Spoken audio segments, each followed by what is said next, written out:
To hang with the clips, make a play and get high off that Zaza. I say R.I.P. Kobe, a nigga so fly when I ball out, I fuck around skydive. So much chicken on me, coulda went by the Williams or Rudy's, a big ass Popeye. In a whole different bracket, this life is immaculate. If you hit me for boasting, you know that I'm taxing. Keep buying cause that shit still in the packages. If he say that he robbed me, he capping me. Really no niggas throw sevens like capping me. You not blind and you see that we have it. Known in my city, so no I'm not average. Came a long way from dope in the can. Niggas know that I still in the gang that I rep. Went to Solomon, I out the 10 for 600 on all I net. Paid it full like Mitch. Really having this shit. Got out that stuff, started rapping, and 6 months later, I'm rich. Nigga know I'm a stepper, I step with some elegance. All these niggas I'm with is some fellas, and strapped with a post, so I hope that you hesitant. If they spin, make them wish that they never spin. Most of these niggas is hoes, they be telling me. Man, I'm finna take over, I'm stepping. How you bang this shit, they selling, ain't ripping shit. Left your dog in that rain and ain't help with it. How is you solid, you ain't never dealt with it. You see me, I come different, I'm blessed with it. We ain't got the roll, it go with my necklace. 30 for both, you could die if you mess with it. Can't do the show if it don't got a check with it. These niggas popo, I swear they irrelevant. Hating like I don't know, that's really jealous. Knowing they mad that they no longer live. Niggas know that I still in the gang that I rep. Went to Solomon, I out the 10 for 600 on all I net. Paid it full like Mitch. Really having this shit. Got out that stuff, started rapping, and 6 months later, I'm rich.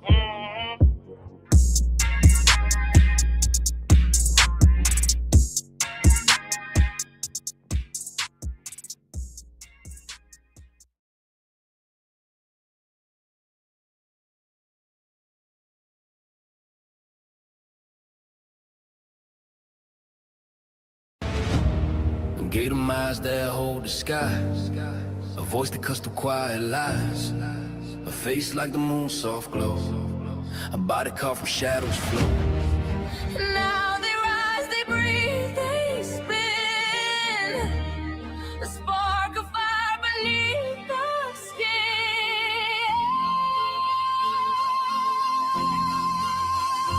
Come alive, they said.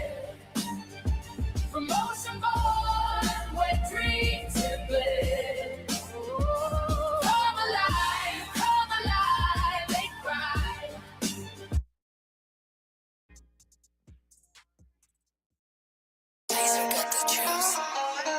Testing, alright. You can cut out that other shit. Hey, yo, Aim. Yeah. Run it up, Blondo.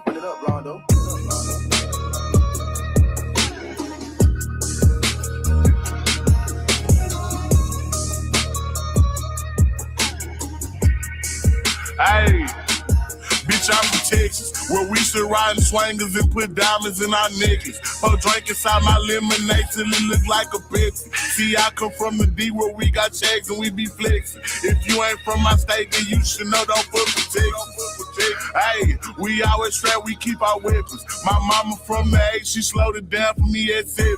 Used to think Pepsi was the guy before he went to heaven. I knew what pushing P was before Gunna even said it. Hey, C0 taught me keep my weapon and never trust a nigga or a bitch cause it's expected. No killers from the country, they ride horses and throw selfies. Got niggas in the East ride ATVs with Mac 11s. First off, you better remember what that sign say before you come down here to this bitch. Don't mess with Texas. Cause you know everybody around this bitch got guns, nigga. Hey, see y'all from Texas. We got Beyonce, Trey the Truth, and we can't forget Devin. Big shout out to them boys, and I can't forget back to Texas. I've been feeling like Luka, how about that shit a blessing. Number 1 rule in Texas, keep it solid, ain't no telling. Hey, and always keep your fucking weapon. A nigga try me or the guys, we got no choice but stretch him. If he survive these shots at first, bet he die on that stretcher. These diamonds I got water, might just go Johnny my next one. Hey, this Texas tea is what I drink. Sauce Walker had us dripping, Sauce having hoes in on drink. Young Nasa had us jigging, dipping, ain't know how to think. Now I got all these niggas stepping, swiping, catching plays. Hey.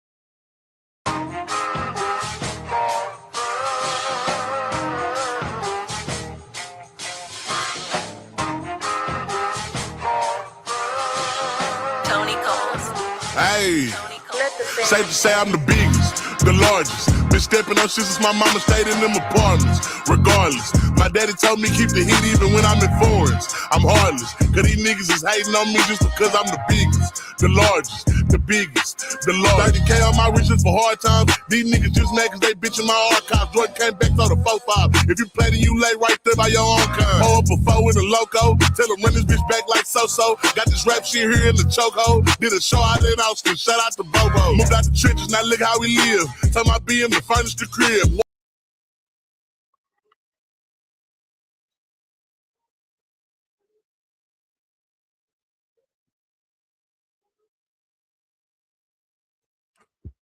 All right, all right, all right. Thank you all so much for tuning in on today for Hot Topics.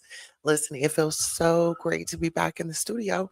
And like I said, it's just been an amazing rising already.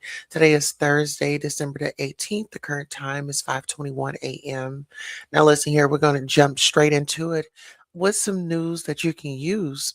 Fact checking Trump, economy, wages, immigration, and more. The president made a whole variety of claims Wednesday night.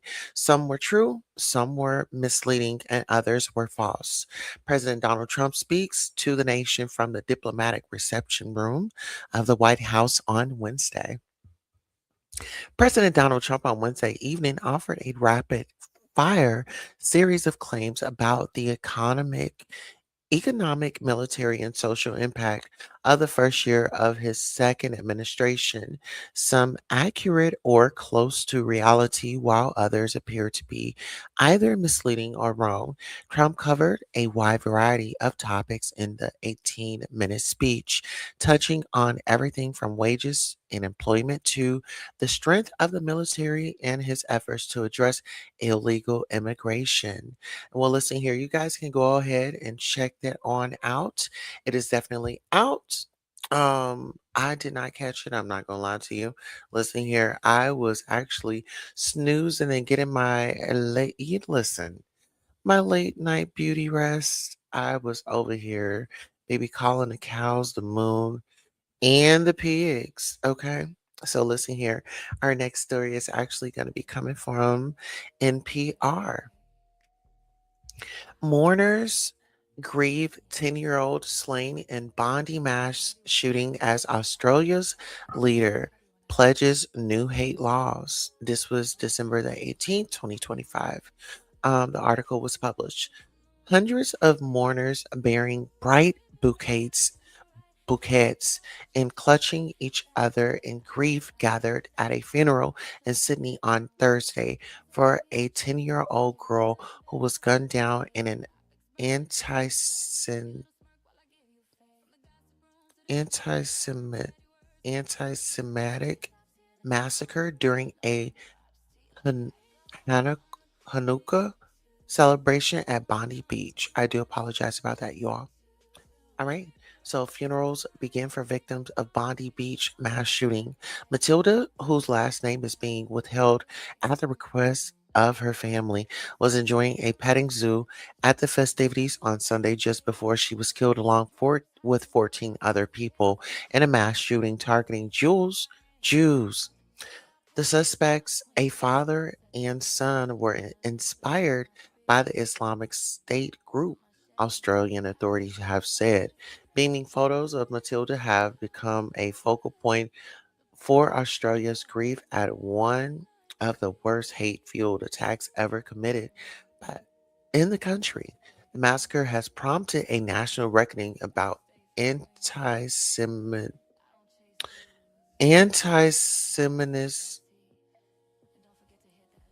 Oh my Jesus. Anti Semitism and questions about whether the country's leaders took seriously enough the threat to Australian Jews. Now, listen here, guys. I did not have any coffee. I actually had me some alkaline water.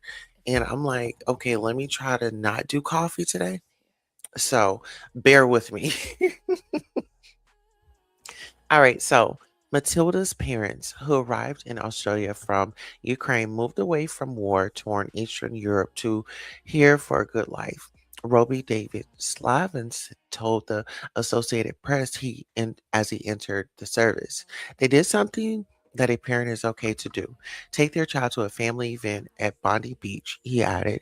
If it ended this way, it's something for collective responsibility for every adult in this country. Albanese vows to enact fresh hate laws. Speaking to reporters in Australia's capital, Canberra, at the same Matilda's service began, Prime Minister Anthony Albanese unveiled a tranche of legislative plans he said would curb radicalization and hate.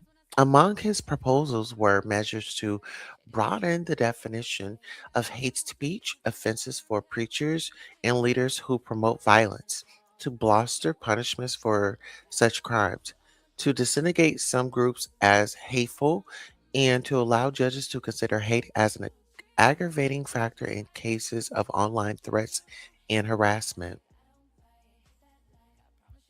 All right.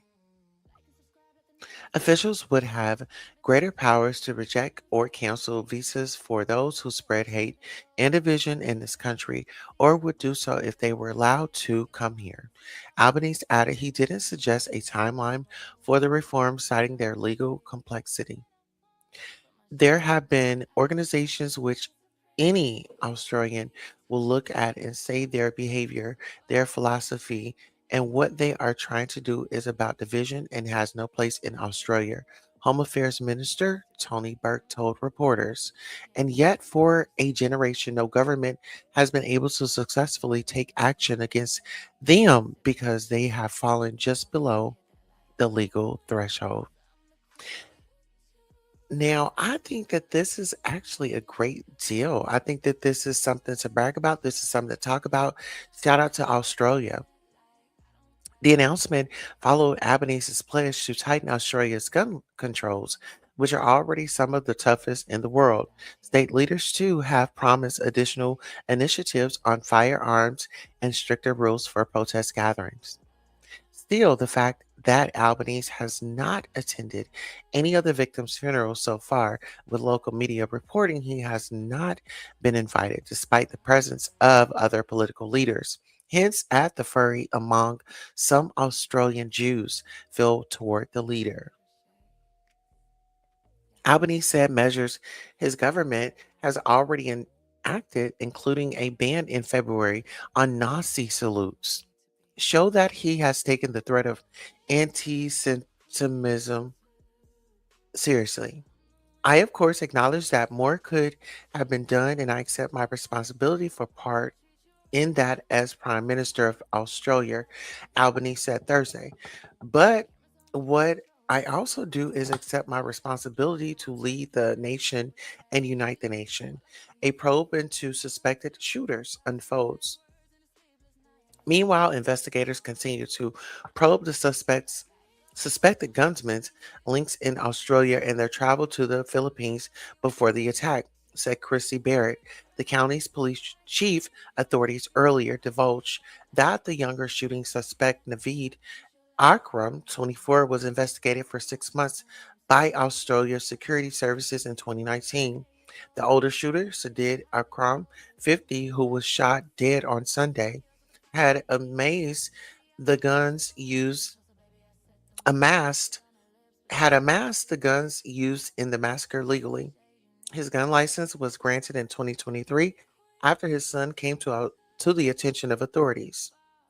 Philippine National Security Advisor Eduardo Ano told the Associated Press on Thursday that there was no indication that the two received any training for the attack in the Philippines.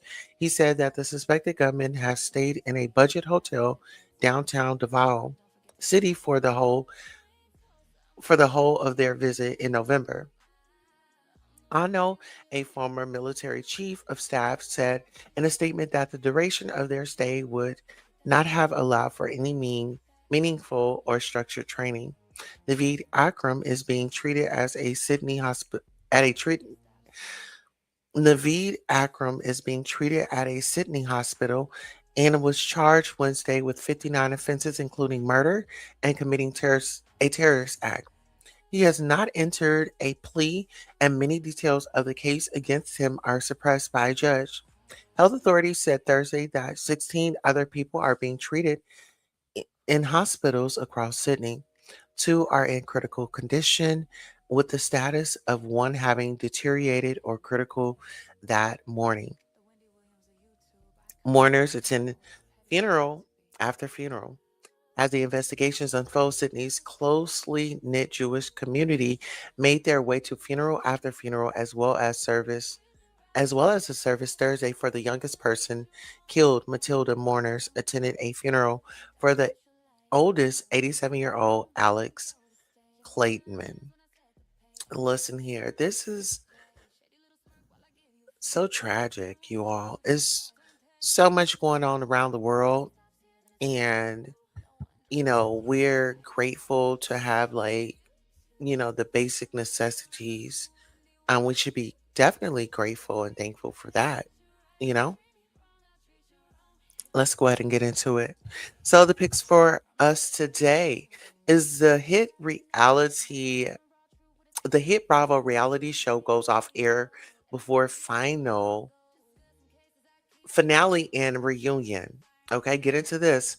Season 6 of The Real Housewives of Salt Lake City is coming to a screeching halt for now. As the ladies head towards the season's finale and the highly anticipated reunion, Bravo is pressing pause for a holiday hiatus. That means we're going to have to wait to see how this Greek cast trip pans out. The Real Housewives of Salt Lake City returns December 30th. So far, season 6 of The Real Housewives of Salt Lake City has taken us on a journey from Amy, the Utah socialite house, to the below deck down under crossover. We've seen, we've been following every rumor and every freak out up until this point. Now, Bravo is getting ready to make us wait to see the finale episodes of the season. Real Housewives of Salt Lake City will take a 2-week break, meaning that season 16, episode 14, was the last episode until December the 30th. Bravo pulled a similar move last year, as if the holidays would stop any of us from watching our favorite Utahns. Season 6, Episode 15, Opas and Outbursts, will air on December the 30th, taking us back into the middle of the cast trip to Greece. Keep your fingers crossed that the plane ride home goes smoother than the last time they took a cast trip. Unfortunately, for us Bravo holics, okay, get into it. Real Housewives of Salt Lake City isn't the only show going dark for the holidays. Several of our faves will be off the air for a holiday break. You can always check out Bravo's website for upcoming air dates and check out the Bravo Vault on Peacock to hold you over until your show returns. Okay? That is your recap. Now let's get into the celebrity news, child. Listen, Young Thug proposes to Mariah the Scientist on stage. Now listen here, it's being reported. Congrats are in order for Mariah the Scientist and Young Thug. They're engaged.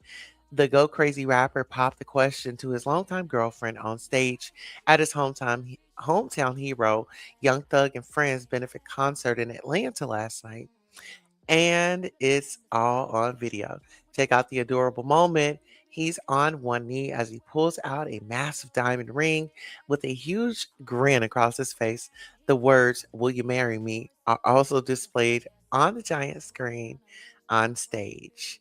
Um, it was a no brainer for Mariah, who let him slide the sparkler onto her wedding finger. She's clearly thrilled, saying into the mic, "Guess I'm getting married." As fans go ballistic in the venue, the moment is sealed off with a kiss. It's no secret Mariah had her heart set on walking down the aisle with Young Thug. She said during an interview just a few days ago with Power 105.1, she's ready to settle down and eventually have a child. She and Ty have been together for about 4 years. He confirmed in October she broke things off, but clearly that didn't last long. Congrats to the bride and groom to be. Okay. So, what are y'all thoughts about it? Congratulations. I love to see everybody happy. It is not for me to tell somebody who they should love and who they should not. We'll get into it. We have Britney Spears posing in cut out mini dress demands your attention. Britney Spears has dropped yet another short Instagram video to showcase her OOTDs. You get what I'm saying. This time wearing a cut out mini dress, the Oops, I Did It Again hitmaker shared a short clip of herself grooving to music, striking playful poses, and confidently showing off the bold ensemble. Now listen here. Britney Spears stuns in cut out mini dress. You guys got to get on over to her Instagram. Shout out to Britney Spears and still showing up for the fans. Okay.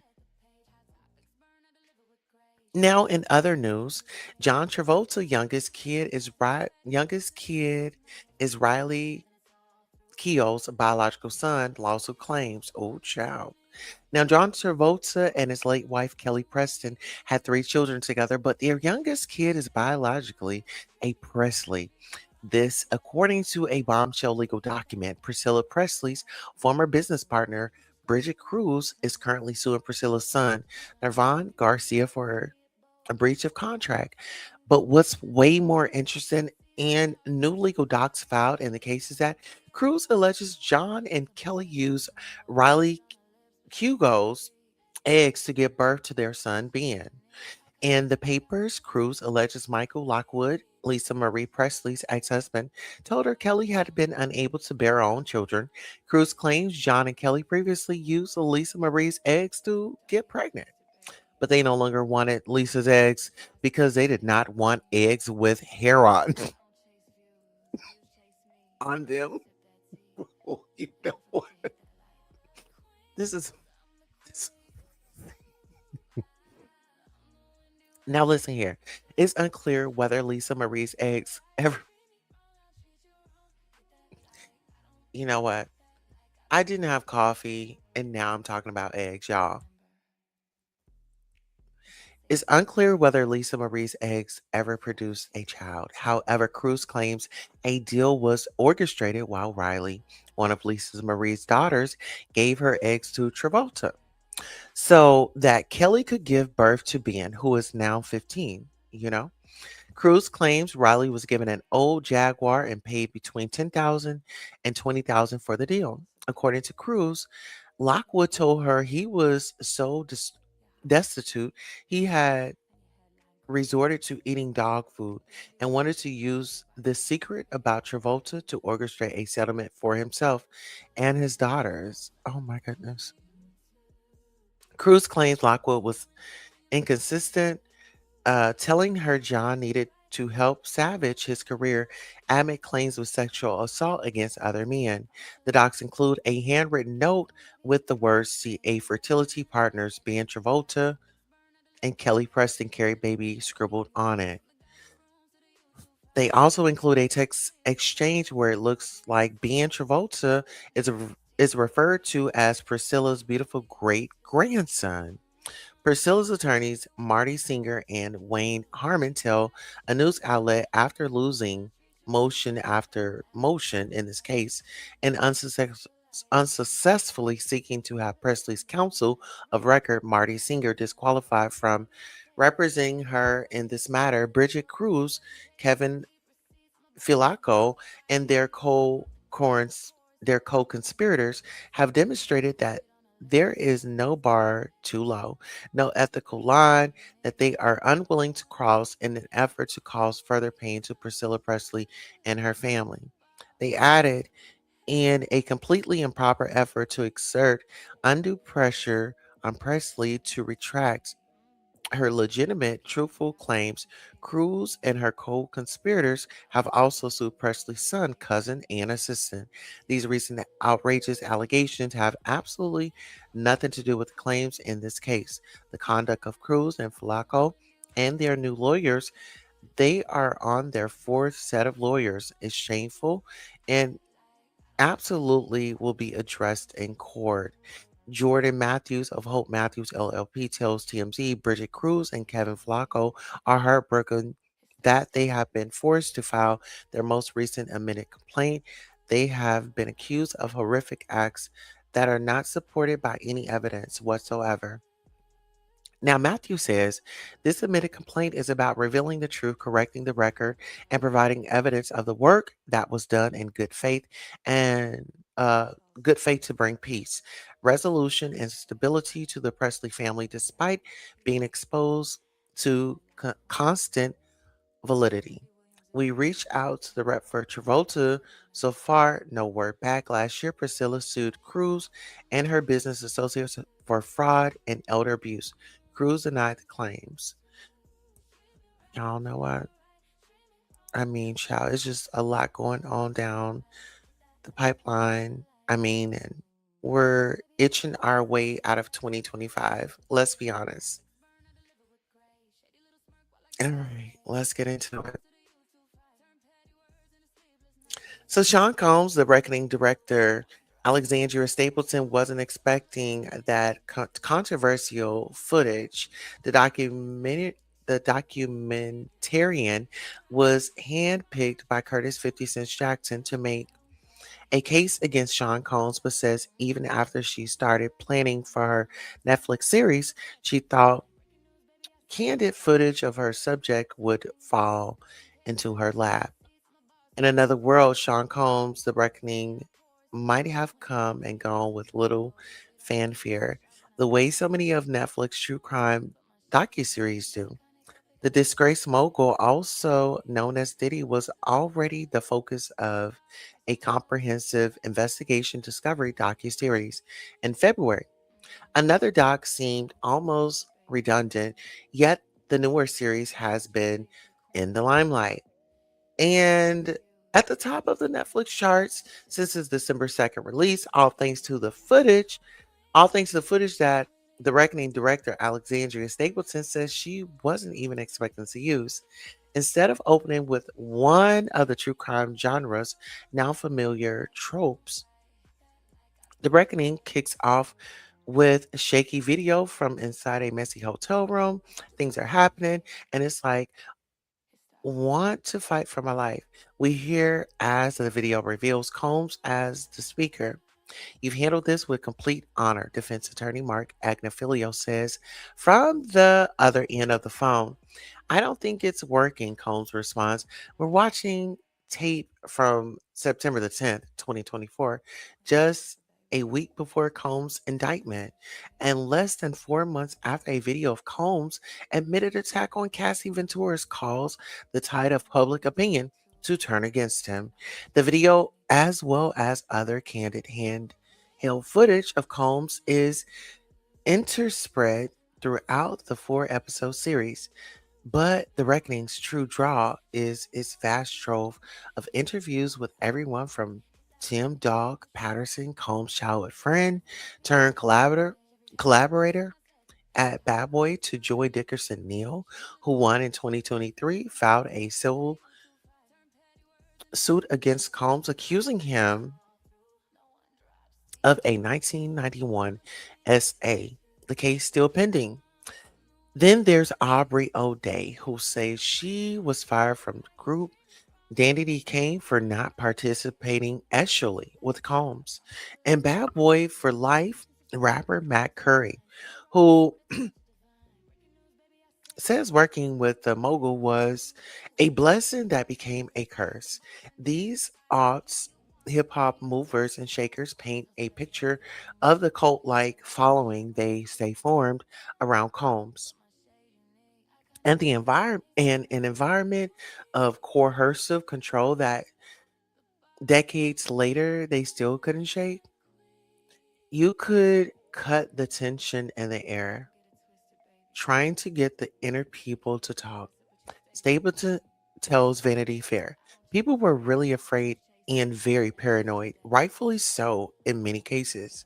The director has cracked her fair share of big name interviews. Stapleton spoke with Martin Scorsese and Jack Nicholson, among others, for her 2011 feature debut, Corman's World Exploits of a Hollywood Rebel.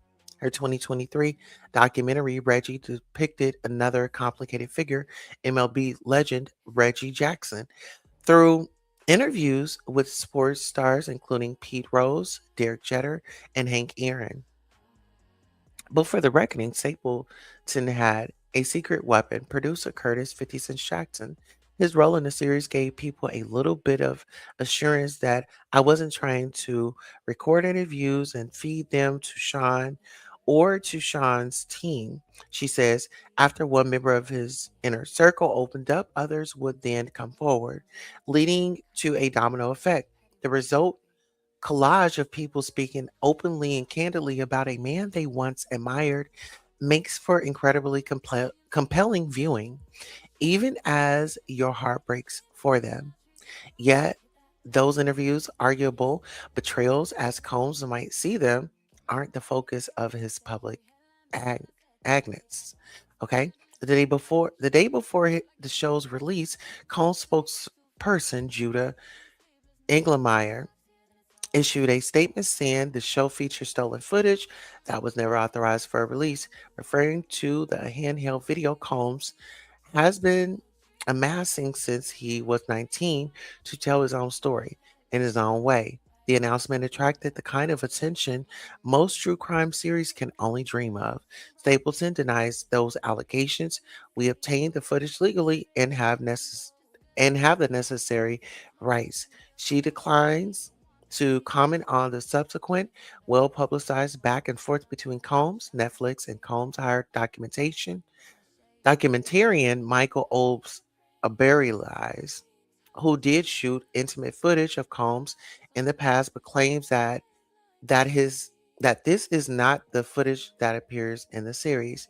The footage in question was not released by me or anyone authorized to handle Sean Combs' materials.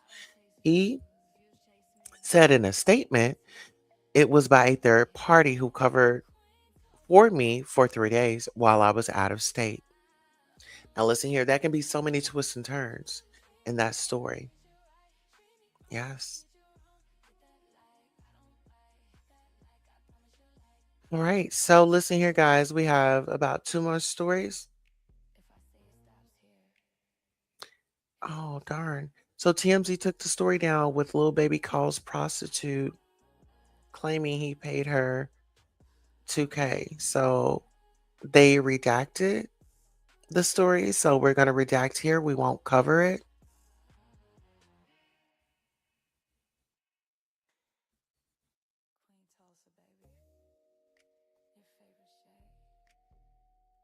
All right. Let me see. Mm, all right. That might be. Oh, we'll have to cover that one later. Oh, geez. Okay. I think.